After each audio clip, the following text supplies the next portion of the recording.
నమస్కారం గురువుగారు. వాగర్థావివ సంపృక్తౌ వాగర్థ ప్రతిపత్తయే జగతః పితరౌ వందే పార్వతీ పరమేశ్వరౌ.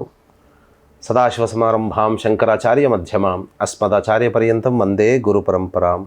ఆదిత్యాయ చ సోమాయ మంగళాయ బుధాయ చ గురుశుక్ర శనిభ్యశ్చ రాహవే కేతవే నమః. శృంగేరి పీఠాధిపతులు, కంచి పీఠాధిపతులకి నమస్కారములు తెలియజేసుకుంటూ కార్యక్రమాన్ని ప్రారంభిద్దాం. వృషభ రాశి వారికి 16 నుంచి 31 తారీఖు వరకు ఈ నెల ఎలా ఉండబోతుంది వివరించండి గురువుగారు.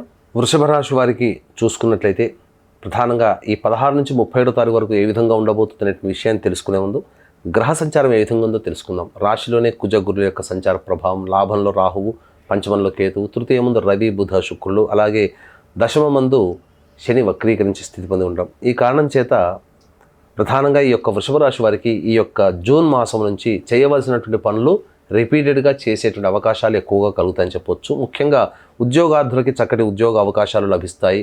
అలాగే వివాహార్థులకి అనగా వివాహం కోసం ఎదురు చూసేటువంటి వాళ్ళకి చక్కటి శుభవార్త వింటారని చెప్పొచ్చు. కాకపోతే మనస్సు ప్రశాంతంగా లేకపోవడము, అన్నిటికంటే మించి పరధ్యాసగా ఉండడం వల్ల చాలా మటుకు అవకాశాలు వచ్చినా వాటిని వినియోగించుకోలేనటువంటి పరిస్థితిలో ఈ యొక్క వృషభ రాశి వారు ఉంటారని చెప్పొచ్చు.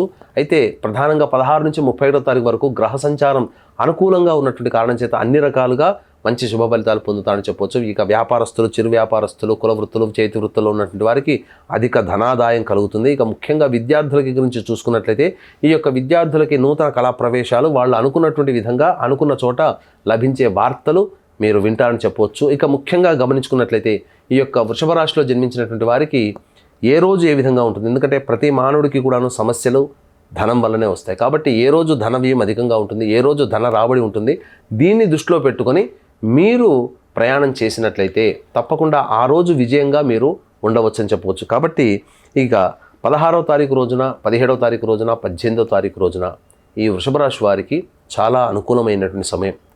చేపట్టినటువంటి కార్యములన్నీ కూడాను ముందుకు సాగుతాయి. ధనపరమైనటువంటి సమస్యలు ఏవి ఉంటాయో అవన్నీ కూడాను క్లియర్ చేసుకుంటారు. ధన రాబడి అధికంగా ఉంటుంది. అన్ని రకాలుగా మీకు సహాయ సహకారాలు ఈ 16, 17, 18 తారీఖులో వృషభ రాశి వారికి అందుతాయని చెప్పవచ్చు. ఇక 19, 20, 21 తారీఖుల్లో అధిక ధన వ్యయమయ్యేటువంటి అవకాశాలు ఎక్కువగా ఉన్నాయి. కాబట్టి ఆల్రెడీ మీరు ప్లానింగ్ చేసుకుంటారు. ఈ 19వ తారీఖు, 20, 21 తారీఖుల్లో ఏదైనా ఖర్చు పెట్టుకోవాలి అనేటువంటి సమయం. ఆ యొక్క ప్లానింగ్ని వాయిదా వేసుకోవడమే మంచిది. ఎందుకనంటే మీకు ఆల్రెడీ 19, 20, 21 తారీఖుల్లో ఈ వృషభ రాశి వారికి ఖర్చులు ఉన్నాయి. మీ ప్లానింగ్ ఖర్చులు కూడా తోడైతే అధిక ధన వ్యయం అవుతుంది. కాబట్టి జాగ్రత్తలు పాటించాలి. అన్నిటికంటే మించి 19, 20, 21 తారీఖుల్లో మనస్సు ప్రశాంతంగా ఉండలేకపోవడం, ఏ పని యందు లగ్నం చేయలేకపోవడం అనేటువంటిది గోచరం అవుతుంది. ఇక 22, 23 తారీఖుల్లో ప్రధానంగా సంతానపరమైనటువంటి చిక్కులు ఉన్నాయి. కాబట్టి సంతానంతో వాగ్వివాదాలు పెట్టుకోకూడదు, లేదా సంతానపరంగా చిక్కులు, సమస్యలు అనేటువంటివి ఏర్పడతాయి. లేదా సంతానానికి కొంత అనారోగ్యం చేయవచ్చు, లేదా మీరు నూతనంగా వివాహమైన వాళ్ళు లేదా మంచి సంతానం కోసం ఎదురు చూసేటువంటి వాళ్ళు ఆ సంతానం కోసం తీసుకునే నిర్ణయాలు ఈ 22, 23 తారీఖుల్లో దాంపత్యంలో ఉండకపోవడమే చాలా మంచిదని గమనించాలి.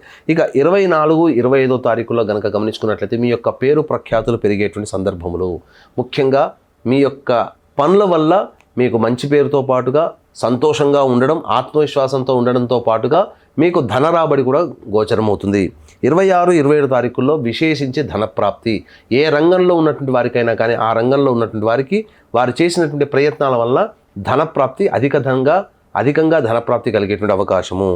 ఇక 28, 29 తారీఖుల్లో సాధారణంగా ఈ యొక్క మానసిక ప్రశాంతత లోపించడము, ప్రతి కార్యంలో యందు కార్య విఘ్నములు జరగడం, ఈ కారణం చేత ఏమవుతుంది, మీకు ప్రశాంతత లేని జీవితాన్ని గడుపుతారు. అధిక ధన వ్యయం కూడా తోడవుతుంది. ఇక 30, 31 తారీఖుల్లోనైతే ప్రధానంగా ఈ యొక్క వృషభ రాశి వారికి ఈ మాసాంతము జరిగినటువంటి సంఘటనల వల్ల ఆనందము ఎక్కువ శాతం ఉంటుంది. సంతోషముగా నిండైనటువంటిగా మనిషిగా ఈ యొక్క 30, 31 తారీఖుల్లో ఉంటారు. ఏదైనా కానీ ఒక మంచి జరిగింది ఈ నెలలో అనే తృప్తితో ఈ 30, 31తో సంతోషంగా గడుపుతారని చెప్పవచ్చు. అయితే ఎంతటి వాడికైనప్పటికీ కూడాను దైవానుగ్రహం తప్పదు. దైవానుగ్రహం లేనివాడు ఏ పని కూడాను సాధించలేడు. దీనికి చక్కటి ఉదాహరణే వివేకానందుడు చికాగోలో స్పీచ్ ఇవ్వకముందు అతని పేరు ఎవరికి తెలియదా, ఎన్ని స్పీచ్లు ఇవ్వలేదా, అదే మొదటి స్పీచ్. అంతకుముందు చాలా స్పీచ్లు ఇచ్చాడు. కానీ గాయత్రి దివ్యమాత యొక్క అనుగ్రహ ప్రభావం చేత చికాగోలో అందరి మన్ననలు పొందగలిగాడు. కాబట్టి ఎంతటి వారికైనా కానీ దైవానుగ్రహం తప్పనిసరి. కాబట్టి దీన్ని దృష్టిలో పెట్టుకునే దైవానుగ్రహం అందరికీ అందించాలనేటువంటి సదుద్దేశంతో ఈ యొక్క కలియుగానికి మంత్రులు రాహుకేతులు.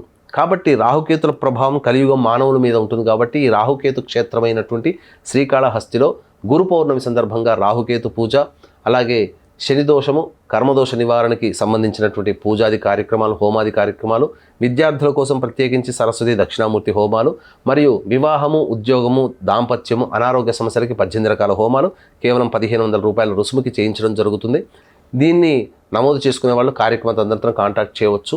అలాగే సంవత్సరం పొడుగుతా ఒక్కొక్క క్షేత్రంలో ఒక్కొక్క విధానంగా కార్యక్రమాలు, హోమాది కార్యక్రమాలు చేయిస్తున్నాం. కాబట్టి సంవత్సరం పొడుగుతా కూడా మీ గోత్రనామాలు నమోదు చేసుకోవచ్చు. అయితే ఈ యొక్క వృషభ రాశి వారికి సంబంధించి వచ్చేటువంటి సమస్యల యొక్క పరిష్కారం కోసం గురువారం నాడు దత్తాత్రేయ చరిత్ర పారాయణం ప్రారంభించి బుధవారానికి సమాప్తం చేయండి. ఈ విధంగా దత్తాత్రేయ చరిత్ర పారాయణం ప్రారంభించి గురువారం రోజున ఎవరైతే అన్నదానం చేస్తారో, అనగా సప్తాహం అయిపోయిన బుధవారం తర్వాత గురువారం నాడు అన్నదానం కనుక చేస్తే తప్పకుండా మీకున్నటువంటి సమస్యలు తీరుతాయి. ఇంకా సమస్యలు తీరలేదు, ఎక్కడి సమస్యలు అక్కడికే ఉన్నాయి అనే భావన చెందే వృషభ రాశి వారు దగ్గరలోని మంచి ఉపాసనా పరులైనటువంటి జ్యోతిషుల్ని సంప్రదించండి. తగు పరిష్కారాలు, సూచనలు పాటించడం ద్వారా మీకు ఇంకా మెరుగైన ఫలితాలు పొందుతారని చెప్పవచ్చు. వృషభ రాశి గురించి చాలా చక్కగా వివరించినందుకు ధన్యవాదాలు గురువుగారు. సర్వం శ్రీ ఉమామహేశ్వర పరబ్రహ్మార్పణమస్తు.